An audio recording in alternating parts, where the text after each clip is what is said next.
පුතාලට මේ වාක්‍ය දෙකෙන් පුළුවන් මේ ඇත නැත වාක්‍ය අවසානයේ ආඛ්‍යාතයේ වශයෙන් යෙදුනම කොහොමද ඇත නැත භාවිතා වෙන්නේ කියලා මේ වාක්‍ය දෙකෙන් තේරුම් ගන්න පුළුවන් පුතාලට. බලන්න පළවෙනි වාක්‍ය මේක වරද්දන්න එපා හරි ලේසි. පළවෙනි වාක්‍ය බලන්න.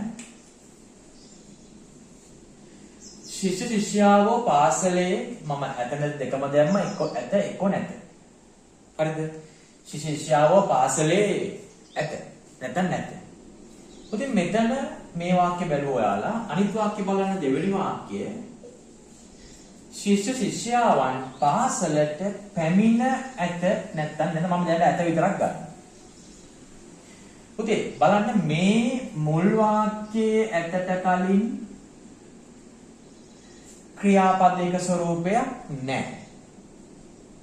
පුතාලා බලන්න දෙවෙනි වාක්‍යයේ ඇතට කලින් ක්‍රියාපදයක ස්වරූපයක් තියෙනවා.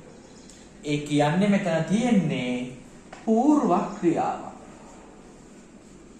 పూర్ව ක්‍රියාවක්. උතින් මෙතන పూర్ව ක්‍රියාවක් හෝ භාව ක්‍රියාවක් තියෙනවා නම් ආඛ්‍යාතයේ වශයෙන් යෙදෙන ඇතට නැතට දිබේට කලින් අනිවාර්යෙන්ම ඒ වාක්‍යයේ කච්චු හංගවන නාම පදය අනුක්තයි. పూర్ව ක්‍රියාවල දන්නවනේ පැමිණ, කා, බී, නටා ඒ වගේ ඒවා. භව ක්‍රියා පුතාලා දන්නවා. භව ක්‍රියා කියන පුතේ ක්‍රියා මාත්‍රයක් පමණක් හංගවන්නේ වනේ. උසස් පෙළ වල මේක අවුලක් නැහැ තේරෙනවා. කරනු, බලනු, පණිනු, නටනු, පැමිණෙනු ඇත ඒ වගේ ඒවා. පුතේ ඇතර නැතට කලින් పూర్ව ක්‍රියාවක්, භව ක්‍රියාවක් තියෙනවා නම් පැමිණ කියන්නේ పూర్ව ක්‍රියාවක් තියෙන නිසා තමයි මේ කච්චු හංගවන නාම පදයේ අනුක්ත කරන්නේ.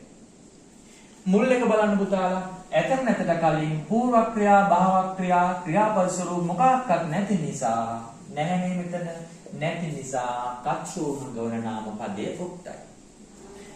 නැත්තම් උක්තයි තියෙනවා නම් අනුක්තයි.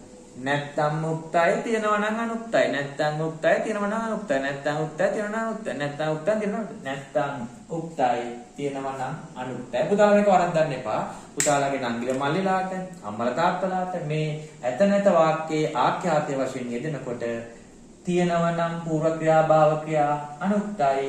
නැත්තම් උක්තයි. ඔයාලා වෙන විෂයන් ලියද්දි ඒක අමතක කරන්න එපා. ඔයාලා තමයි ළමයින්ගෙන් වැඩිපුරම ව්‍යාකරණය හදාරන ළමයි ඒ ලෙවල් ළමයි නිසා.